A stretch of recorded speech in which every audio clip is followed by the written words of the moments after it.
Have you ever looked in a mirror and felt like something was looking back? Not your reflection, but something else. Something from the future. My story starts in a place I probably shouldn't have been. A cluttered, forgotten antique shop tucked away in a part of town that time had left behind. I've always had a thing for old stuff, the stories they hold. That day, I found a mirror. It was huge, framed in dark, twisted wood that seemed to pull in the light around it, almost liquid-like. The shopkeeper, it shows what's to come, he mumbled, paid the man, and hauled my new treasure home. I hung it in my hallway, right opposite the front door. It looked magnificent, ancient, and powerful. It was just a mirror. I'd catch my reflection, a bit of dust, the usual, but then, one evening, I was walking past and I froze. In the reflection, standing right behind me, was a woman. She was pale, translucent, with eyes that held a universe of sadness. I spun around. Nothing, just an empty hallway. My heart was hammering against my ribs. My mind was playing tricks on me. But it happened again the next night. Same woman, same sorrowful gaze. She was wearing a locket, a small silver heart. She was a sweet old lady I'd known for years. As her family was clearing out her apartment, vibrant and smiling. Round her neck was the locket, the small silver heart from the mirror. A cold dread washed over me. The shopkeeper's words echoed in my head. It shows what's to come, but not for the living. The mirror wasn't showing me ghosts of the past. It was showing me ghosts of the future. The spirits of people who were still alive, but wouldn't be for long. A week later, a young man appeared behind my reflection. He looked energetic, even in his ghostly form, wearing a bright yellow cycling jersey. I didn't recognize him. I tried to ignore it, to live my life. But every time I passed the mirror, he was there, a silent premonition. His picture flashed on the screen, a wide, confident smile on his face, wearing that same bright yellow jersey. I started avoiding the hallway, taking longer routes through my own apartment just to not look at it. But the pull was too strong. I had to know. The mirror remained empty for a while, and a sliver of hope grew in me. Maybe it was over. Maybe the curse had lifted.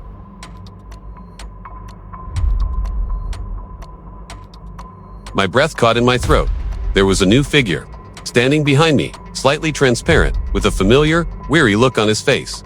It was my best friend, Mark. I called him immediately, my hands trembling. Mark, are you okay? You have to be careful. I didn't know what to say. How do you tell someone you saw their ghost in a magic mirror? He just laughed. Alex, just a little tired. Big presentation at work today. You know how it is. I pleaded with him to stay home, to call in sick, to do anything but go about his day. He promised to be careful, but brushed off my panic as me being overly dramatic. I spent the entire day staring at my phone, waiting, dreading a call that I hoped would never come. Maybe it just showed possibilities, not certainties. But deep down, I knew. I had seen Mrs. Gable. It was an unknown number. My blood ran cold. I answered. It was a nurse from the local hospital. There had been an accident, a multi-car pileup on the freeway during rush hour. Mark had been caught in the middle of it. He was gone. I couldn't breathe. The world tilted on its axis. My best friend was dead because I hadn't been able to stop it. The guilt was a physical weight, crushing me. I stumbled home in a daze, the nurse's words replaying in my mind. I grabbed the heaviest thing I could find, a solid iron fireplace poker, and I swung at the mirror with all my strength.